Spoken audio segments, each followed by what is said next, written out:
In January 1984, a pyrotechnic effect went off too early on a Pepsi commercial set in Los Angeles. The fireball ignited Michael Jackson's hair. He suffered second-degree burns to his scalp. The commercial cost Pepsi $5 million to make. The settlement they paid Jackson afterward was $1.5 million, but the real cost, to him, to the medical industry that grew up around him, and to the tabloid empire that monetized his face for the next 25 years, would eventually run into the billions. In one accident on a soundstage, Pepsi accidentally launched the most expensive face in the history of celebrity. Not because of vanity, not because Michael Jackson hated the way he looked, but because of a chain reaction of medical, financial, and media incentives that turned one man's appearance into a global business asset, and then slowly destroyed it. So how did a kid who had 2 voluntary nose jobs end up with the most surgically reconstructed face in entertainment history? And who actually got rich off it? In 1958, Michael Joseph Jackson was born in Gary, Indiana. By the time he was 11, he was the lead singer of the Jackson 5. The group sold over 100 million records during their first decade, making him one of the most recognized child stars on earth. Behind the cameras, the situation was darker. His father, Joseph Jackson, was physically and verbally abusive. According to multiple interviews Jackson gave throughout his life, his father called him names about his appearance. One of those names, repeated most often, was Big Nose.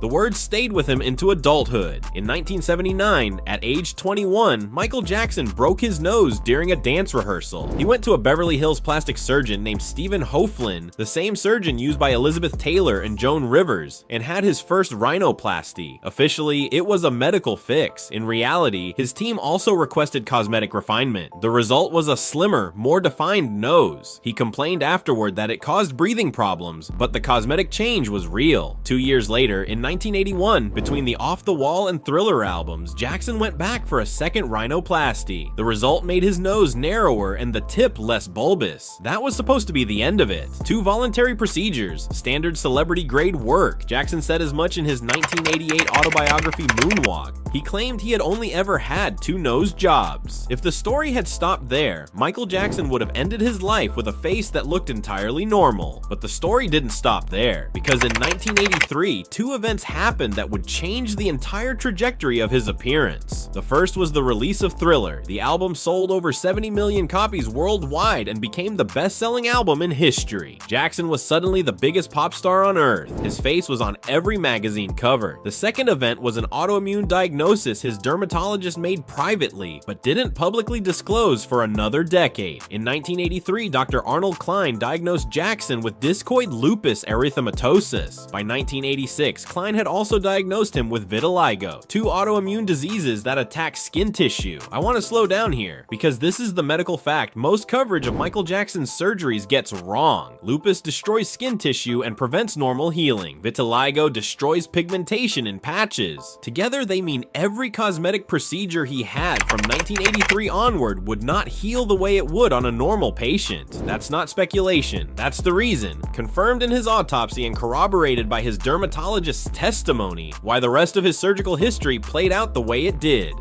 In November 1983, 1 year after Thriller dropped, Pepsi signed Michael Jackson and his brothers to a $5 million endorsement deal. At the time, that was the largest celebrity endorsement contract in history, equivalent to about $16 million in today's money. Now, here's what I want viewers to understand about that Pepsi deal, because most retrospectives skip the business mechanics. The deal wasn't just about commercials, it was an integrated marketing partnership. Pepsi got tour sponsorship, in-store displays, custom licensed music. They used Billie Jean as the campaign jingle with rewritten Pepsi lyrics. The campaign worked. Pepsi reported $7.7 billion in 1984 sales, gaining market share while Coca-Cola lost it. For Pepsi, Michael Jackson was a $16 million asset, returning hundreds of millions in additional revenue. Then on January 27, 1984, the asset caught fire. The Shrine Auditorium in Los Angeles. 6th take of the shoot. Pyrotechnics premature. Jackson's gelled hair ignites and burns to his scalp before crew members can put it out. Second-degree burns, permanent damage to his hair follicles. Pepsi settled out of court for $1.5 million. Jackson, to his credit, donated the entire settlement to the Brotman Medical Center, which named its burn unit after him. But here's the deeper financial event most people miss. Pepsi did not walk away from Jackson after the accident. 3 years later, in 1987, they signed him to a second deal for $10 million, twice the original amount, to support the Bad album and world tour across 20 countries.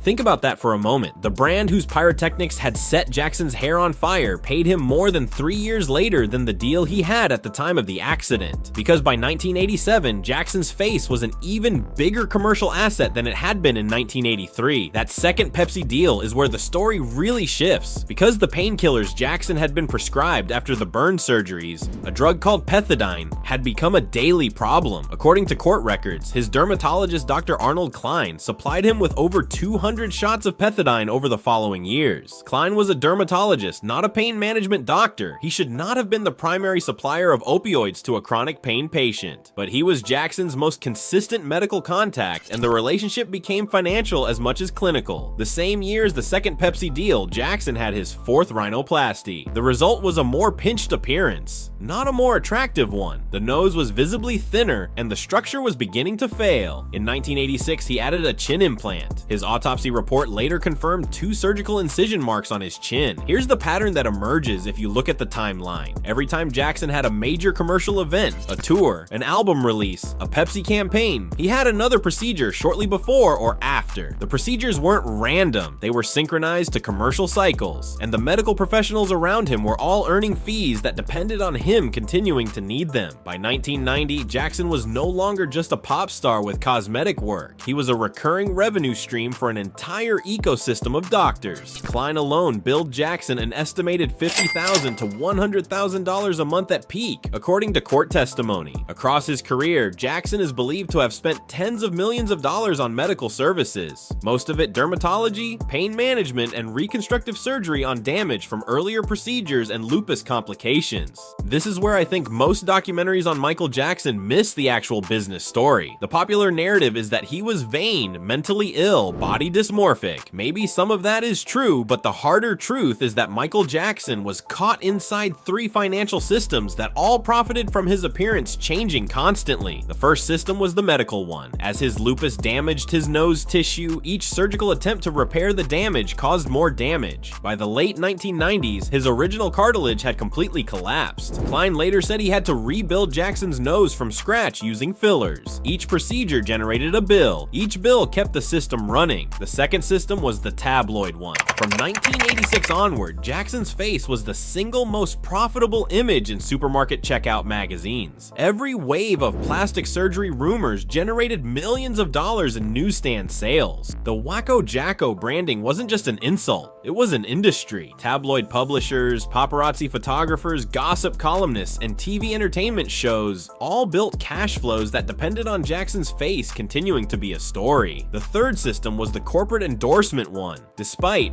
and actually because of, the controversy around his appearance, Jackson's commercial value kept climbing for years. Sony signed him to a $30 million album deal in 1991 for Dangerous. LA Gear paid him $20 million to put his name on a sneaker. Brands paid Jackson because his face was famous. His face was famous partly because of the tabloid coverage of his surgeries, which meant the more controversial his appearance became, the more valuable the endorsements got, until eventually his appearance crossed a threshold and the value started to collapse. By the late 1990s, Jackson's commercial value had begun to fall sharply. The Pepsi relationship ended after 1993, partly because of the sexual abuse allegations made against him that year, but also because his appearance had become difficult to integrate into mainstream advertising. By the time Jackson died in 2009, his estate was $500 million in debt. The medical industry had drained him of cash. The tabloid industry had drained him of public goodwill, and the endorsement industry had moved on. But here's where I think the most important part of the Jackson business story actually lives: his estate after death. When Michael Jackson died in June 2009, he was estimated to be more than $500 million in debt. Within 5 years, his estate had paid off every dollar of debt and turned a profit of over $2 billion. His Beatles publishing catalog was sold to Sony in 2016 for $750 million. His own master recordings continue to generate roughly $60 to $75 million per year. fire. In 2024, Sony agreed to acquire half of his music catalog in a deal valuing the assets at $1.2 billion, the largest individual artist catalog deal in history. In death, Michael Jackson became more profitable than he had been in life, which leaves me with one question that I think the next decade of music business is going to answer. If the medical industrial complex around Jackson cost him hundreds of millions in his lifetime, and his face only became massively profitable again after he stopped being able to change it, what does that tell us about how celebrities should manage their appearance during their commercial peak? So here's my prediction. The celebrity medical industrial complex is going to come under serious regulatory scrutiny in the next decade. The Klein-Jackson relationship was extreme, but it wasn't unique. Doctors who profit from ongoing access to high net worth patients, dermatologists, pain management specialists, weight loss prescribers, operate inside a financial structure that rewards continued treatment, not patient outcomes. The opioid crisis exposed how this works at the population scale. The next exposure is going to be at the celebrity scale, and Michael Jackson's medical history is the case study that defines it. So here's what Michael Jackson's face actually proved. Not that he was vain, not that he was insecure. He proved that a famous face is the most valuable asset a person can own, and the most dangerous one to maintain. The systems that profit from your appearance never want it to stop changing. They want you to keep paying. They want you to keep being a story. He had 2 voluntary nose jobs. The other dozen procedures came from a chain of accidents, autoimmune complications, and financial incentives that no individual person fully controlled. Pepsi's pyrotechnic started the fire. His doctors kept the prescriptions flowing. The tabloids monetized the result. Most artists are remembered for what they made. Michael Jackson is remembered for what was made of him. My bet is that's the story future generations are going to want to understand, and his face is going to be the textbook example.